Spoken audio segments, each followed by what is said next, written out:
이제 12장은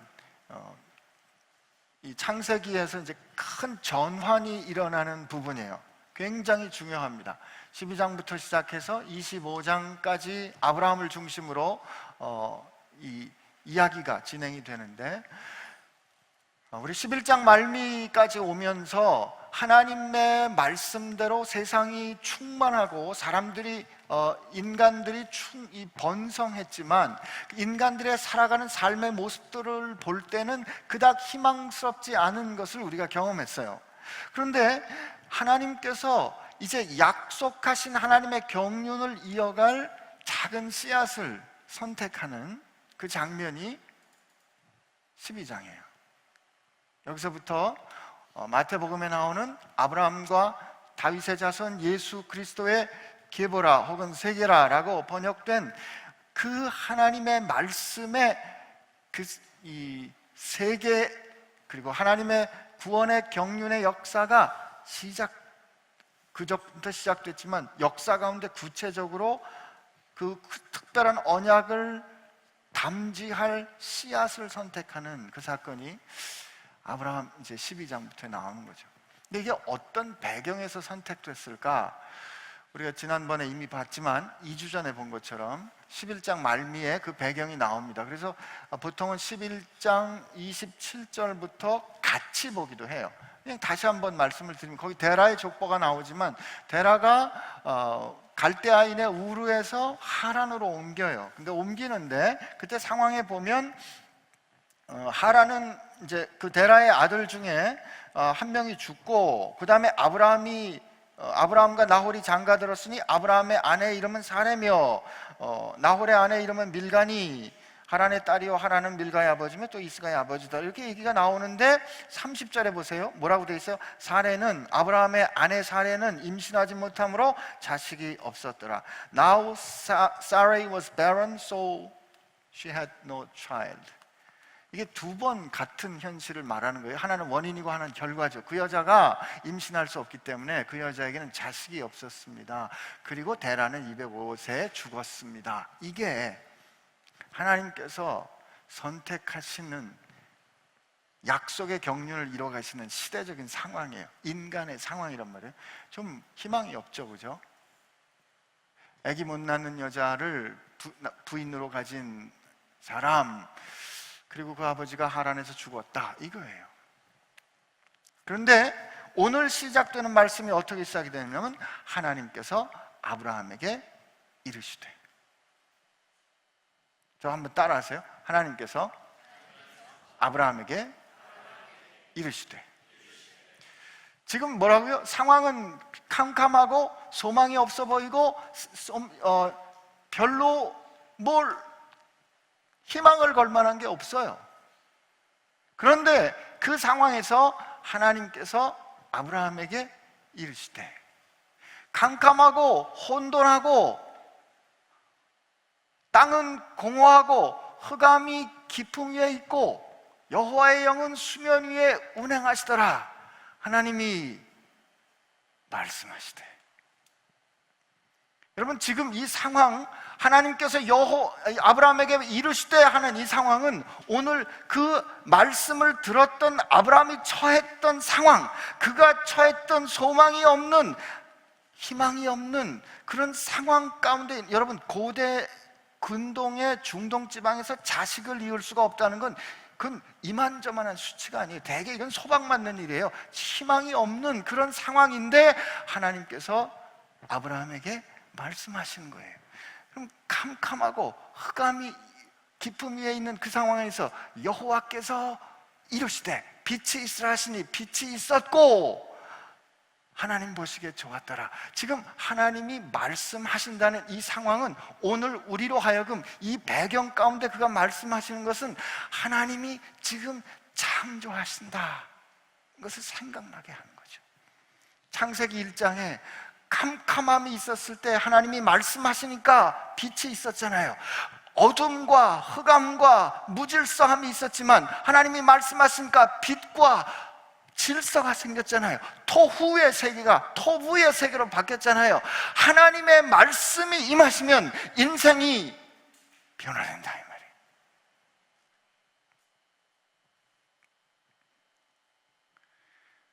하나님이 아브라함에게 말씀하셨어요. 그리고 하나님이 아브라함에게 말씀하시는 그 하나님의 말씀은 이게 1절부터 3절까지는 아주 유명한 말씀인데, 이건 언약을 지금 맺는 상황인데, 우리 1절부터 3절 한번 같이 읽어봅시다. 시작. 여호와께서 아브라함에게 이르시되 너는 너의 고향과 친척과 아버지의 집을 떠나 내가 내게 보여줄 땅으로 가라. 내가 너로 큰 민족을 이루고 내게 복을 주어 내 이름을 창대하게 하리니 너는 복이 될지라. 너를 축복하는 자에게 내가 복을 내리고 너를 저주하는 자에게는 내가 저주하리니 땅의 모든 족속이 너로 말미암아 복을 얻을 것이라 하셨어요. 하나님이 이렇게 아브라함에게 말씀하신 거예요. 네, 하나님께서 아브라함에게 주셨던 그 말씀의 첫 번째가 뭐냐면, 오늘 우리는 이렇게 번역이 되어 있잖아요. 너는 너의 고향과 친척과 아버지의 집을 떠나 내가 내게 보여줄 땅으로 가라. 우린 이 중요한 주인공은 항상 마지막에 나타나는 그런 이 문장의 구조가 있지만, 사실은 이 히브리 성경에는 그 영어도 그런 식으로 번역이 되는데 go 이렇게 돼 있어요. 하나님 명령하시는 이 단어는 하나밖에 없어요. 떠나가 아니고 가라, 가라 이거예요. 아브라함에게 하나님 주신 말씀이 가라는 거예요. 근데 가라 다음에 너가 있는 내 땅과 내 친족과 내 아버지의 집으로부터 가라는 거예요. 어디로는 내가 내게 보여줄 땅으로 가래요. 지금 보여준 거 아니었어요. 내가 너에게 보여줄 거야. 그러니까 가. 하나님이 아브라함에게 가라고 말씀하세요. 근데 그 하나님이 아브라함에게 가라고 말씀하시는 그 하나님과 아브라함 사이에 있는 이 언약은 어떤 특징을 갖고 있는가 하면은, 우선 2절을 보니까 2절을 보니까 이렇게 이 평가하면 좀 조심스러운 평가지만, 내가 너로 큰 민족을 이루고 내게 복을 주어 내 이름을 창대하게 하리니 너는 복이 될지라, 이렇게 돼 있잖아요. 하나님께서 지금 아브라함에게 주신 약속은 우리가 생각할 때, 우리가 판단할 때 믿기 어렵다.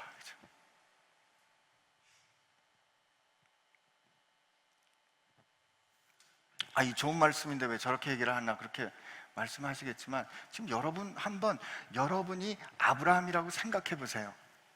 아브라함이 지금 내 아내는 아기를 낳지 못한다를 내가 잘 알고 있어요. 아내도 알고 있어요. 그리고 아브라함이 지금 이 하나님께서 아브라함 부르실 때 나이가 75세였거든요. 그가 하나님과 나중에 창세기 15장에서 보면 그 85세에 하나님하고 이런저런 얘기할 때 보면, 하나님 이제 뭐 제가 무슨 소망이 있겠습니까? 내 집에서 길리운 엘리에셀을 내 양자로 삼겠습니다 라고 말하는 것처럼 그가 소망이 없는 것 알고 있었다고요. 근데 그런 상황에서 지금 하나님 뭐라고 말씀하냐면, 내가 너로 큰 민족을 이루게 할 거야. 하나님께서 지금 아브라함에게 주시는 하나님의 말씀은 말이죠, 하나님께서 그에게 주시는 말씀은 그의 현실과 부딪힌다 이거죠. 현실은 아니라고 말하는데 하나님은 이렇게 될 거야 라고 말씀하시는 거예요. 근데 여러분, 여기서 우리 중요하게 깨달아야 될 것이 있는데, 하나님이 아브라함에게 너는 내 복이 되어라, 너는 내 복이 되라고 말씀하시는 게 아니고, 너는 내 복이 된다라고 말씀하세요. 이 믿기 어려운 이 말씀을 하나님이 어떻게 말씀을 하시냐면, 잘 들어보세요. 내가 너로 큰 민족을 이루고 내게 복을 주어 내 이름을 창대하게 하리니 너는 복이 될지라. 여기는 너는 복이 될지라, 이게 마치 명령처럼 돼 있잖아요, 그죠? 근데 영어 번역에는 어떻게 되어 있냐면 so that you will be a blessing 이에요.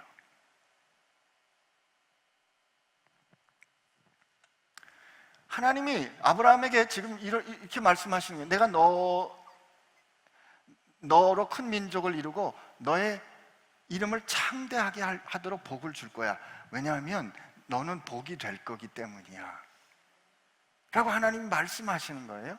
여러분, 이거는 우리는 이 말씀을 들을 때 복이 되어야지, 복이 되어야 되나 봐 라고 이 말씀을 늘 명령으로 받아들인다고요. 이 똑같은 태도가 어디에 있냐면, 주님께서 승천하실 때 오직 성령이 너희에게 임하시면 너희가 권능을 받고 예루살렘과 온 유대와 사마리아와 땅끝까지 이르러 내 증인이 되리라 하고 말씀하시는데, 그때도 우리는 어떻게 그 말씀을 들어요? 성령이 오시도록 해서 권능을 받아야지, 그래서 우리가 증인이 돼야 돼, 명령으로 받았거든요. 제가 설교 이렇게 몇 년 전에 했다가 제 다음에 나온 목사님이 제가 한 설교를 완전히 부정하는 설교를 들어가지고 거기서 한번 부딪힌 적이 있는데, 그 목사님도 아주 존경받고 선교에 헌신하는 분이었어요. 근데 그 목사님이 제가 영어로 이 하나님의 이 말씀은 indicative truth, 임파라티브 트루스가 아닙니다, 이것은 하나님께서 진술하신 것이지 명령하신 것이 아닙니다, 그렇게 말했는데, 그 말을 그대로 받아서 그분이 이것은 하나님이 명령한 것이지 진술한 것이 아니라 그런 거예요. 이렇게 생각이 부딪히고 이해된다 이 말이죠. 왜냐하면 그게 중요하니까, 증인이 되는 건 중요하니까. 그런데 여러분, 너는 내 증인이 돼야 돼 라고 그것을 명령으로 받아들이는 순간 우리 마음 가운데 어떤 태도가 있는가 하면, 누구는 하나님께 헌신이 돼 있고, 누구는 하나님께 저렇게 선택받기에 합당한 사람이고, 누구는 저렇게 하나님을 향한 사랑과 헌신이 뜨거우니까 저 사람은 증인이 될 수 있을 거야. 그러나 나는 안 돼. 나는 되게 부족해. 하나님께서 우리를 향하여서 명령하시는 것으로 이해하는 순간 우리는 그냥 하고 못하고의 문제가 될 수 있어요. 근데 지금 하나님은 우리를 향해서, 주님은 우리를 향해서 그렇게 말씀하시는 게 아니고 You will be my witness, 너는 내 증인이 된다 라고 선언하시는 거예요. 오늘 하나님이 이 창세기의 아브라함을 향해서 그의 현실은, 지금 보면 아내는 아기를 못 낳기 때문에 도저히 현실을 봤을 땐 큰 민족을 이룰 수가 없어요. 그런데 너로 큰 민족을 이루게 하고 너는 복이 된다.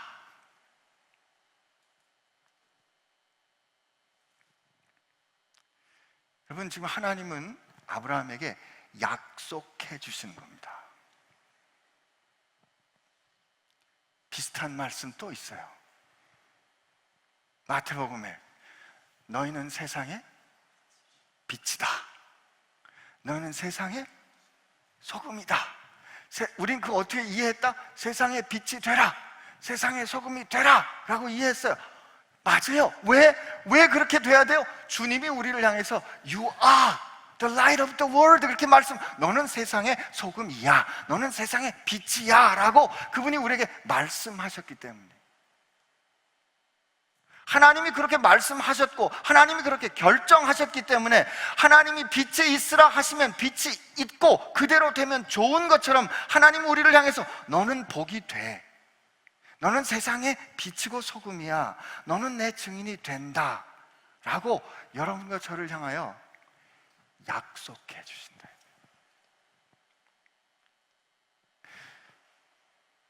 여러분과 저를 향하여 하나님이 약속하신다. 이 타이밍이 아멘 하는 타이밍이에요. 여러분과 저를 향해서 하나님이 약속하신다. 여러분, 근데 이 약속의 특징은 뭐가 있냐면, 하나님이 지금 아브라함을 향해서 너는 내 복이야, 복이 될 거야 이렇게 말씀하셨잖아요. 근데 이 약속이란 건 여러분 저 약속해 보셨죠? 우리 언제 만나자, 내가 뭘 사줄게. 그러면 그 약속해 준 뭐가 있어요? 말이 있죠. 약속의 말이 있어요. 근데 그 약속의 말은 지금 내 삶에 현실이 되었어요, 안 되었어요? 예, 고맙습니다. 안 됐죠, 아직. 그러니까 약속과 현실 사이에는 뭐가 채워져 있어요? 기다림이 채워져 있는 거죠. 이 약속을 내 것으로 믿는 믿음, 약속이 오늘 내게 현실이 되는 그 내 삶의 경험은 기다림이에요. 아니면 그 말씀이 오늘 내게 약속으로 주어지면서 오늘 아브라함에게 너는 내 복이니까 말이야, 하나님께서 하시는 말씀이 있어요. 가. 그러면 하나님이 그 약속을 그에게 주셨기 때문에 그는 그 약속을 내 현실로 받아들이는 결정으로 그는 떠납니다. 근데 여러분, 이때 아브라함이 간다는 거는, 이때 아브라함이 가는 거는 어떤 것을 뜻했냐면, 그가 익숙한 자기의 땅, 여러분, 부동산이 있어야 사람이 좀 살만한 거 아니에요? 그건 요즘도 마찬가지 아니에요? 자기 땅과 자기의 가족들과 자기 아버지의 집을 그가 떠나게 되잖아요. 이 떠나는 거는 어떤 뜻이냐면, 우리가 현실로 경험할 때는 위험한 일이에요. 이거는, 왜냐면 근데 이제 우리가 보통은 이런 상황에서 어디론가 갈 때 지금 내가 현실적으로 경험하는 상황이 위험을 경험해야 하기 때문에, 위험을 감수해야 하기 때문에 대개 우리는 가야 할 곳에 확신, 보장을 원해요. 이게 가면 100% 성취될 거라고 믿으면 오늘 여기서 우리가 이걸 떠난다고요. 우리가 보통은 이걸 신앙적으로는 어떻게 경험하냐면, 하나님 이게 내 뜻이 아니고 하나님의 뜻이겠죠, 하나님의 뜻이므로 내가 이거 가면 100% 보증받는 거죠 라고 확인하고 떠나가기를 원해요. 왜냐하면 내가 이렇게 떠나는 거는 위험을 감수하는 거기 때문에 그렇다 이 말이죠. 그런데 히브리서에 아브라함이 이때 떠난 거를 어떻게 평가하냐면, 그가 하나님의 말씀을 따라 떠났으나 갈 바를 알지 못하고 떠났다고 그렇게 얘기한다고요. 여기서 우리가 믿는다는 거에 굉장히 중요한 본질을 발견합니다. 믿음은 우리가 그 약속을 붙잡는다 그래요. 약속을 붙잡았는데, 아브라함도 약속을 붙잡았어요. 붙잡았는데 그 약속이 내용이 구체적이질 않아. 내가 너에게 보여줄 땅으로 가라는데, 하나님께서 그 보여줄 땅이 이런 게 이렇게 돼 있고 앞으로 어떻게 될 것이라고 그 자세한 내용을 말해주지 않았어요. 하나님은 내가 너에게 땅을 줄 테니까 가. 그랬을 때 그가 갈 바를 알지 못하고 어떻게 될지를 모르고 그가 갔단 말이에요. 그리고 그에게 하나님께서 주신 약속은 그의 지금 현실로는 받아들이기, 인정하기, 이게 될까라고 받아들이기 어려운 상황이었어요. 그런 약속이었다고요. 그러나 그가 약속을 붙잡고 나아갈 수 있었던 그의 믿음은 약속의 내용이 아니라 그 말씀을 하시는 하나님을 믿은 거예요. 여러분, 왜 우리 삶 가운데 놀라운 일, 하나님의 역사가 안 일어나는지 아세요? 이 약속의 내용을 내가 평가하려고 그러기 때문에 그래요. 아브라함이 만약에 약속의 내용을 자기가 평가하려고 그랬다 그러면, 에이, 하나님 말도 안 되는데 지금 아내가 아기를 갖지 못하는데 내가 무슨 큰 민족을 이루겠습니까? 라고 평가하지 않겠어요? 그러나 그가 4절에 보니까 떠났던 것은 하나님께서 그에게 주신 약속을 그대로 받아들였다는 뜻이에요. 받아들였다는 뜻은 그 내용을 이해했다기보다는 그 말씀하시는 하나님을 믿었다는 뜻입니다. 하나님은 아브라함을 복으로 만드셨는데, 저는 그 3절에 보면 하나님이 굉장한 약속을 해주세요. 어떤 약속을 해주시냐면, 너를 축복하는 자에게는 내가 복을 내리고 너를 저주하는 자에게는 내가 저주하리니 땅의 모든 족속이 너로 말미암아 복을 얻을 것이라. 굉장하죠? 여러분, 우리가 아브라함, 믿음의 조상 아브라함이라 그러잖아요. 여러분과 나도 그 아브라함을 통해서 이루어진 언약의 자손이 됐어요. 언약의 자손이 됐다란 말은 하나님께서 이 아브라함에게 주셨던 이 복이 오늘 우리의 복이 되는 거예요. 복 얘기하는데 왜 아멘 안 하세요? 이 아브라함의 복이 오늘 우리의 복 되는 거거든요. 그러면 하나님께서 오늘 우리에게 말씀하신, 너를 저주하는 사람은 내가 저주할 거고 너를 축복하는 사람은 내가 복을 줄 거야. 굉장하잖아요. 여러분, 저는 이 말씀이 어떻게 읽히냐면, 하나님이 우리를 향해서 너는 복이다 라고 말씀하셨기 때문에 세상에 나가서 너는 복답게 살아야 된다 이거예요.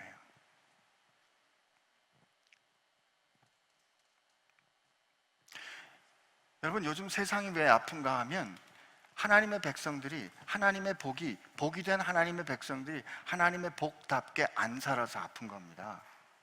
다음 주에 우리 보겠지만 하나님의 복된 아브라함이 이집트에 내려갔을 때 그가 하나님의 복답게 살지 못해서 자기 살자고 자기 마누라를 자기 아내를 애굽 왕에게 팔았기 때문에 애굽 왕의 집안이 엄청난 질병을 겪어요. 거짓말을 누가 했냐면 아브라함이 했는데, 아브라함이 거짓말한 것 때문에, 아브라함이 인티그리티를 지키지 못한 것 때문에 애굽 왕과 그 온 집안이 질병을 앓는다고요. 애굽 왕은 당대 관행으로 보면 잘못한 게 없어요. 돈 주고 아내를 얻은 거기 때문에. 그런데 아브라함이 하나님의 복답게 살지 않았기 때문에 애굽 땅과 그 애굽 왕에게 고통이 임했다는 것은, 오늘 하나님이 우리를 향해서 너는 내 복이야 라고 말씀하시는데, 여러분과 나를 향해서 하나님이 뭐라고 말씀하시냐면 너는 세상의 소금이고 빛이야 라고 말씀하시는데, 너는 내 증인이야 라고 말씀하시는데, 증인된 우리가 하나님의 뜻을 제대로 증언하지 않고, 세상의 소금된 우리가 세상을 신선하게 하지 않고, 세상의 빛된 우리가 어둠을 밝히지 않기 때문에, 하나님의 복된 우리가 하나님의 복을 나누지 않기 때문에 세상이 어둡고 아프고 힘들고 썩고 냄새나는 거라 이 말이죠. 이 창세기 12장 1절에서 3절까지에 있는 말씀 중에 이 복이 5번이나 나와요. 창세기 1장부터 11장까지 오는 동안 하나님이 복을 5번 말씀하시는데, 12장 넘어오면서 이 작은 3절 가운데 하나님이 복을 5번이나 말씀하신다고요. 이제까지 들어왔던 모든 인간의 역사를 이제 새롭게 다시 쓰겠다는 거예요. 그리고 여기 보면 하나님께서 내가 라고 말씀하세요. 왜 그럴 것 같아요? 오늘 아브라함이 어떤 자격을 가졌는지는 별로 얘기 안 해줍니다. 그죠? 어저께 한국이 일본에게 이겼잖아요. 한국이 일본에게 이긴 건 여러 개 있어요. 야구도 이기고 뭐 축구도 이겼지만, 손흥민 선수가 요번 경기 성적이 어떻게 돼야 그가 군대를 가고 안 가고가 CNN 에도 나오고 그랬어요. 여러분, 근데 여기 보면 손흥민이 속한 우리 한국팀이 금메달을 따면 그 금메달을 딴 공로, 메리트 때문에 그가 군대를 안 간다. 이게 세상을 사는 우리의 이해예요. 믿음의 조상 아브라함은 믿음의 조상이 된 이후에는 그가 뭔가 하나님의 마음에 드는 어떤 게 있기 때문에 하나님이 그를 뽑지 않았을까? 성경은 근데 하나님이 그를 왜 뽑았는지 말 안 해주신다 이 말이죠. 오히려 힌트로 주시는 그의 집안은, 그의 배경은 별게 없어요. 오늘 우리에게 말씀해 주신, 그러나 믿음이란 뭔가라고 하냐면 네가 어떤 출신인지는 상관없어, 네가 어떤 상황에 있는지는 상관없어, 네가 어떻게 불가능해도 상관없어. 하나님의 말씀이 임했을 때 그 말씀에 따라 움직이면 돼 라고 말씀하시는 거죠. 그가 말씀을 따라 떠났잖아요. 오늘 여러분과 제 인생의 정황 가운데, 오늘 여러분과 제 인생의 삶 가운데, 인생 가운데 하나님이 말씀하시는 거예요. 아브라함을 통해서 우리가 뭘 배운다? 아브라함은 지금 믿음의, 어느 분이 이렇게 썼어요. 이 창세기 12장부터 25장까지는 믿음의 학교에 대한 거래요. 아브라함이 지금 믿음의 학교에 입학했다고요. 이제 초등학교야. 여러분, 당장 다음 주에 보게 될 거예요. 그가 어떻게 시험에서 낙제하는지, 아브라함이 15장에서 어떻게 올라가는지, 16장에서 어떻게 크게 낙제하는지, 여러분, 이 부침을 믿음의 학교에서 어떻게 그가 살아가는지. 그래서 위대한 사람을 쓰시는 하나님이 아니라 그저 그런 사람을 쓰시는 위대한 하나님을 우리로 알게 해주실 거라고요. 그렇기 때문에 오늘 여러분과 나도 믿음의 학교에 입학했거든요. 아멘 좀 해주시면 안 되나? 근데 믿음의 학교에 입학한 거는, 이게 학교가 참 희한한 게요. 학교가 참 희한한 게, 우리가 입학하는 게 아니고 입학 통지서를 다 받은 거예요. 누구한테 받았어요? 주님께 받은 거죠. 우리가 다 그 입학 통지서를 받아서 이제 우리를 이끌어 가시는 하나님을 따라 이제 빚어져 갈 거예요. 하나님이 아브라함에게 말씀하셨습니다. 그리고 그가 하나님에게 말씀하신 것은 언약의 약속이었어요. 약속이었다고요. 그 약속을 하나님은 지키십니다. 근데 아브라함이 4절 보니까 아브라함이 여호와의 말씀을 따라갔고 룻도 그와 함께 갔으며 아브라함이 하란을 떠날 때 75세였더라. 아브라함이 하란을 떠날 때 75세고 그가 아버지 나이 되라 70세에 태어났기 때문에 아버지와 함께 아버지를 하란에 놔두고 떠난 다음에 아버지가 60년 뒤에 죽어요. 그러니까 상당히 오랫동안 떨어져 있었던 것 같아요. 그런데 아브라함이 그의 아내 사라와 조카 롯과 하란에서 모은 모든 소유와 얻은 사람을 이끌고 가나안 땅으로 가려고 떠나서 마침내 가나안 땅에 들어갔더라. 아브라함이 그 땅을 지나 세겜 땅 모래 상수리 나무 이르니 그때 가나안 사람들이 그 땅에 거주하더라. 여기 아브라함이 무슨 특별한 믿음의 행동을 한 것처럼 게 아니고 하나님이 떠나라 그러시니까 그럼 떠나야 되나 보지 하고 바리바리 짐 싸서 그냥 떠난 겁니다. 그가 할 수 있는 일상의 아주 현실적인 삶을 살아낸 거예요. 근데 하나님이 내가 너에게 보여줄 땅으로 가라라고 해서 이제 처음에 이 11장에 보니까 가나안을 향해서 가는 그걸 방향을 잡고 가나안을 땅에서 갔는데 그 땅에 보니까 이미 그 땅에 사람들이 살고 있었어요.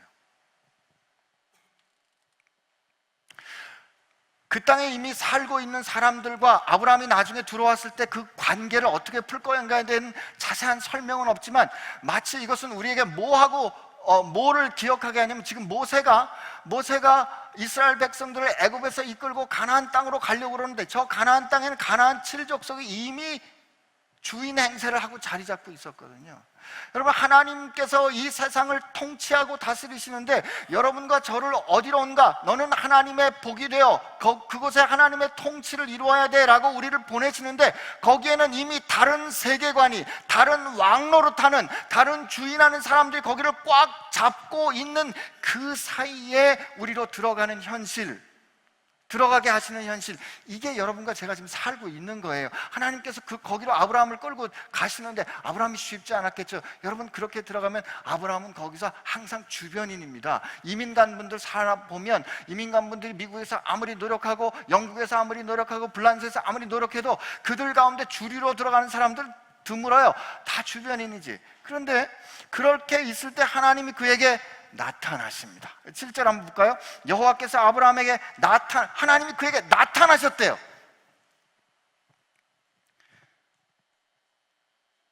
안 놀라시는구나.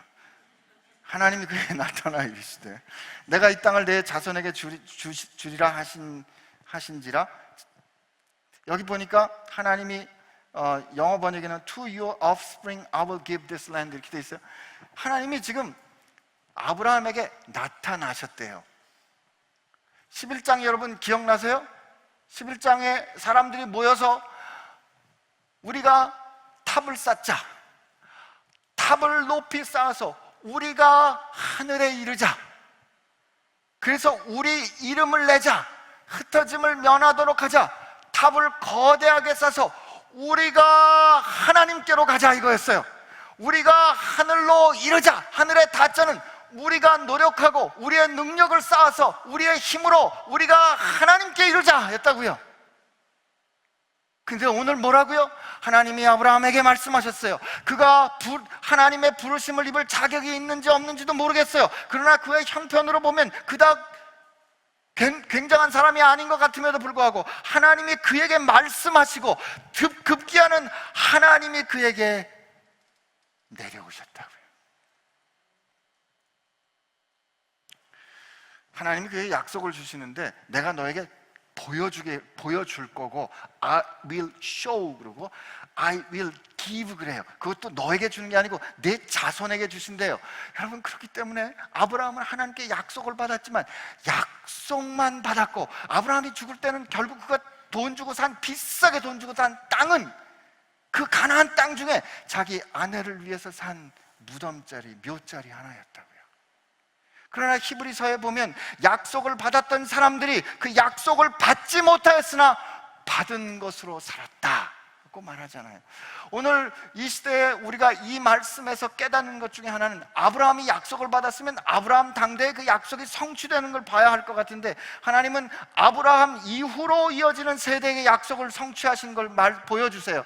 우리는 어떻게 해서 내가 시작했으니 이건 내가 마무리할게, 내가 씨를 뿌렸으니 내가 열매를 거둘게 라고 얘기하고 그런 마음의 결정을 하기 때문에 우리가 실수 많이 하잖아요. 그러나 성경에는 그렇지 않죠. 모세가 이스라엘 백성들을 끌어왔는데 그는 가나안 목전에서 죽습니다. 그의 뒤를 이어서 여호수아가 끌고 가요. 하나님은 세대에서 세대로 이어지는 하나님의 경륜을 이어가신다고. 여러분, 그렇게 생각하면 예수님께서 이 땅에 오셨다가 예수님께서 하나님의 나라 다 완성하면 좋았을 뻔했잖아요. 예수님 오셨다가 당신이 선택하신 그 사람들을 통해서 아름다운 일을 이어가시는데, 예수님도 그렇게 하셨는데 우리는 말이죠, 내가 시작한 일 꼭 내 손으로 열매 거두고 싶어 하는 그런 불신앙이 있어요. 때로 우리 인생에 약속을 붙잡고 눈물로 씨를 뿌리는 일을 하고 끝날 수도 있다고요. 그러나 기쁨으로 단을 거두는 자들과 함께 즐거움에 누리게 될 것이라는 하나님의 큰 경륜을 보게 되는 교회 되기를 바랍니다. 저는 오늘 이 말씀을 여러분하고 같이 묵상하면서, 첫째 뭐라고요? 하나님께서 아브라함에게 주신 건 약속이다 그랬어요. 하나님께서 우리에게 주신 약속 우리 기억하고, 근데 오늘 이 말씀을 가만히 보니까 하나님께서 아브라함에게 나타나셨을 때 아브라함의 반응이 뭐였냐면, 거기 제단을 쌓고 그가 여호와의 이름을 부릅니다. 근데 아브라함이 쌓은 제단이 바벨탑에 비해서 클까요, 작을까요? 작을 거예요. 비교할 수도 없이 작을 거예요. 그런데 여러분, 그가 그렇게 작은 제단을 하나님 앞에 쌓았던 것은 그의 노력으로 그가 먼저 하나님께로 나가려는 자신으로부터 시작된 것이 아니었어요. 하나님이 그에게로 오신 거에 대한 감사의 고백이었다고요. 여러분, 저는 이 창세기 12장에서 바벨탑의 세계관이 뒤집어지는 걸 봐요. 바벨탑을 쌓는 우리 사람들은 어떻게 하든지 그들의 능력과 그들의 기술을, 또 그들이 가진 힘을 통해서 하늘에 닿도록 하나님께 나가려고 그렇게 거대한 것을 쌓았는데, 하나님은 그걸 원하신 게 아니었어요. 하나님이 우리 가운데 오신다고요. 하나님이 아브라함에게 오셨고 하나님이 아브라함에게 말씀하셨어요. 여러분, 모세는 어땠어요? 그가 물에서 건지움을 받아서 애굽의 바로의 공주의 아들이 되어서 그가 자기 민족을 구원하겠다고 그가 그렇게 애써 보다가, 그가 애굽의 왕자였던 그가 누군가를 살인하는 사람이 되어, 그리고 도망자가 되어 잊혀진 사람으로 미디안 광야에서 살던 그때에 어느 날 하나님이 그에게 오시잖아요. 호렙산에서 불꽃으로 그에게 오셔서 모세야 모세야 그를 부르시잖아요. 하나님이 그에게 오셨어요. 인생 소망이 없어서 그저 돈이나 좀 모아볼까 하고 세관에 앉아가지고 돈을 거두고 있는 마태에게 예수님이 오셨어요. 나를 따르라. 베드로에게, 요한에게, 야고보에게 예수님이 가셔서 그를 부르셨다고요. 삭개오는 어땠어요? 그가 도저히 갈 수 없을 것 같았잖아요. 그랬을 때 예수님이 그 밑으로 그에게 가셔서 삭개오야 내려오너라, 내가 오늘 너의 집에 유하겠다. 예수님이 오셨어요.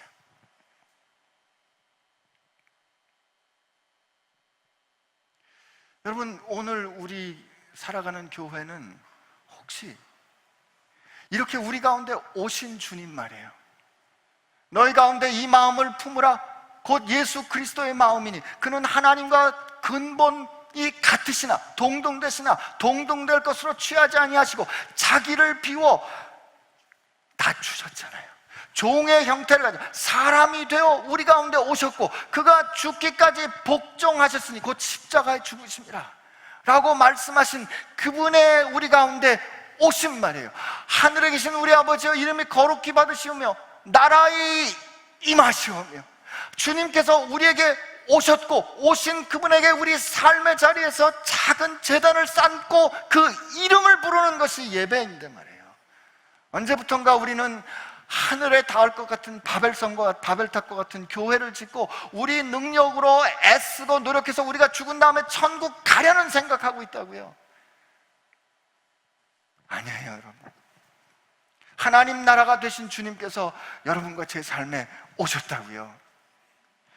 여러분과 제 삶의 자리에 오신 주님이 우리가 자격이 돼서 오신 게 아니었어요. 우리는 그저 그랬다고요. 희망도 소망도 없었어요. 약속에는 외인이었다고요. 소망도 없는 우리에게 주님이 하나님 나라를 가지고 하나님 나라 되신 주님이 우리에게 오셨어요. 오신 주님이 우리에게 말씀하시는 게 같이 안 갈래?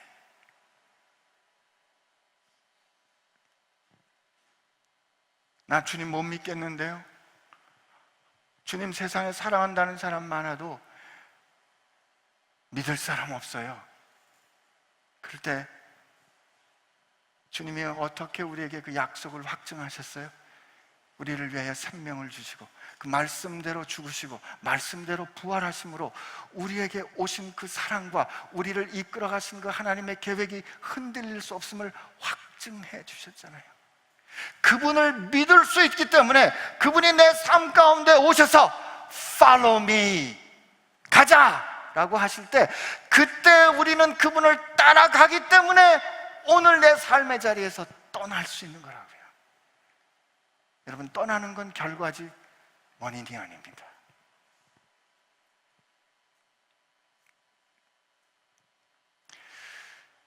그런데요, 하나님이 아브라함을 향해서 이렇게 내가 너로 큰 민족을 이루고 내 이름을 위대하게 만들어 줄 거야 라고 말씀하셨는데, 아브라함은 자기에게 오신 하나님 앞에 제단을 쌓고 하나님의 이름을 부릅니다.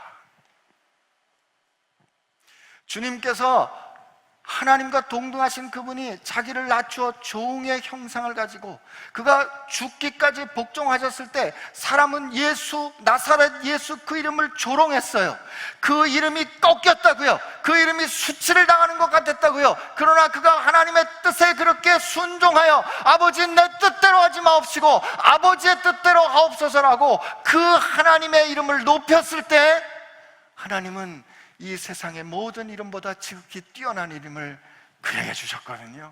오늘 예수님 그 믿음의 주요 온전케 하시는 예수님을 바라본다면 우리는 그 예수님의 모습을 희미하지만 아브라함에게서도 볼 수 있는 거예요. 내 이름을 창대케 할 거라고 그 약속을 받았지만 아브라함은 무릎을 꿇고 자기 삶의 제단을 쌓으며 그는 하나님의 이름을 불렀다고요. 하나님의 이름을 높였어요. 내 이름을 높이려 했던 인간이 아니라 하나님의 이름.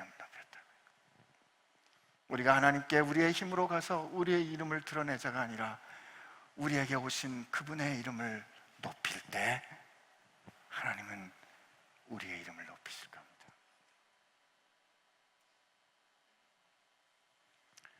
정리.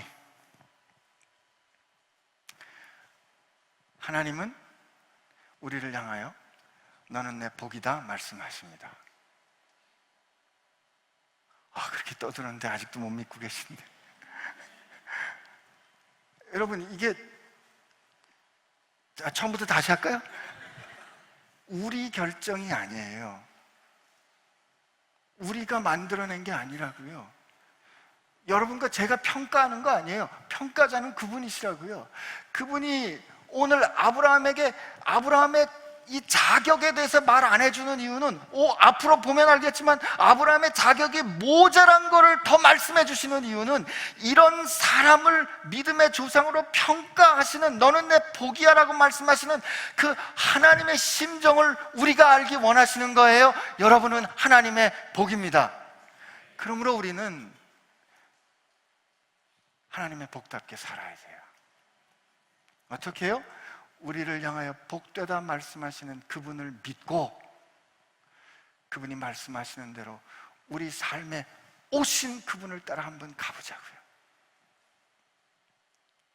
내 힘으로 우리 이름 드러내려는 생각 좀 내려놓고 그렇게 한번 주님 따라서 물별이 되어 흩어져 가볼 때 우리를 높이시는 하나님의 능력을 우리가 경험하게 될 줄로 믿습니다. 우리 오늘 찬양했던 거 한번 같이 찬양했으면 하는데요.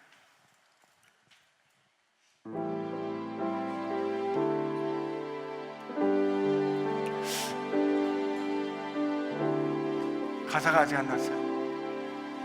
나의 가는 길 주님 인도하시네. 그는 보이지 않아도 날 위해 일하시네. 주 나의 인도자 항상 함께 하시네. 사랑과 힘 베푸시며 인도하시네. 인도하시네. 나의 가는 길. 잠깐만요. 이게 돈 모엔이라는 분이 이 찬송가 썼는데 이 찬송 나오는 비디오 보면 돈 모엔이 막 찬양하다 웃어요. 왜냐면 기쁜 거예요. 여러분 He will make a way. 하나님이 나를 위하여 길을 만드신대요. 여러분과 나를 위하여 길을 만드신대요. 기쁘지 않으세요? 특히 지금 좀 갑갑한 분들 계시죠? 막다른 골목에 딱 부딪힌 것 같아가지고 어떻게 해야 될지 모르는 분들 이 찬송할 때 주님이 여러분 길 되신 거 경험하게 되기를 바랍니다. 그런 뜻에 조금 신나게 해보면 어떨까 싶어요.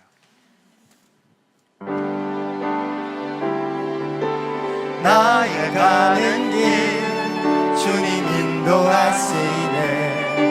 그는 보이지 않아도 날 위해 일하시네. 주 나의 인도자 항상 함께 하시네.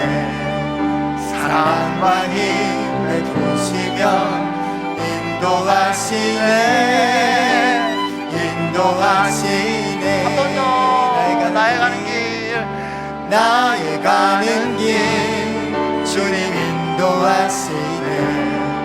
그는 보이지 않아도 날 위해 일하시네. 주 나의 인도자 항상 함께 하시네. 사랑과 힘 베푸시며 인도하시네. 인도하시네. 광야에 길을 만드시고 날 인도해. 사막에 강 만드신 것 보라. 하늘과 땅 변해도 주의 말씀 영원히 내 삶 속에 새 일을 행하리. 나의 가는 길 주님 인도하시네. 그는 보이지 않아도 날 위해 일하시네. 주 나의 인도자 항상 함께 하시네. 사랑과 힘 베푸시며 인도하시네. 인도하시네.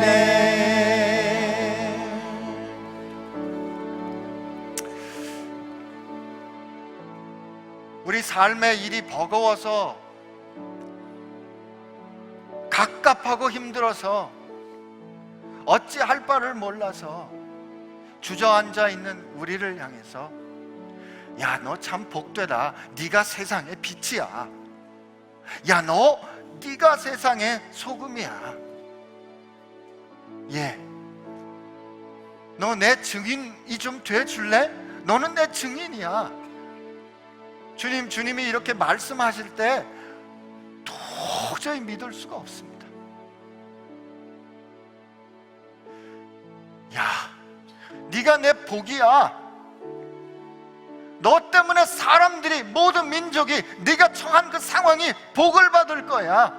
주님 말씀하시는데 안 믿어집니다. 제 형편을 보면, 제 상황을 보면, 제 자신을 보면 주님 이렇게 고백하는 것이 버릇없는 말이지만 주님 제 삶의 꼬라지를 보면 주님 제가 주님 말씀 믿기가 어렵습니다. 그러나 주님 오늘 아브라함이 하나님을 믿고 말씀을 따라갔던 것처럼 하나님 저를 향하여 빛이라 소금이라 증인이라 복이라 말씀하시는 분이 하나님이시기에 생명을 주어 나를 선택하신 주님이시기에 주님 말씀 듣고 하나님 일어서 따라가겠습니다. 그렇게 주님 따라갈 때 그렇게 떨치기 어려울 거라고 생각했던 내 형편과 내 가족과 그 어떻게 지울 수 없었던 내 가족의 역사들로부터 그 굴레들로부터 내가 떠나 주님이 이끄시는 그 새 길로 가게 될 줄로 믿사오니 그려지지 않으니까 주님 보여주시고 힘들 때마다 붙잡아 주시고 나로 하여금 광야의 새 길을 내시는 주님, 그 주님을 깊이 알게 하여 주옵소서. 빛 대신 주님이 내 안에 오셨기 때문에 나로 그 빛 되비치게 해주실 줄로 믿사옵고 이제는 우리를 위하여 생명을 주사 말씀대로 부활하사 우리를 향하신 그 약속을 확증하신 예수 그리스도의 은혜와 자격이 없는 우리를 불러 하나님의 자녀로 새로운 자격을 허락해 주신 아버지 하나님의 사랑하심과 자꾸 뒤로 물러서려는 우리를 붙잡아 이끌어 주시고 밀어 주시고 독수리 날개로 업어 마침내 원하는 그곳까지 이끌어 가시는 성령님의 힘주심과 역사하심이 이제 하나님의 평가에 따라 이 세상에서 하나님의 복답게 살기로 주님을 따라가기로 결심하는 사랑하는 지체들과 함께 하시기를 주의 이름으로 축원하옵나이다. 아멘.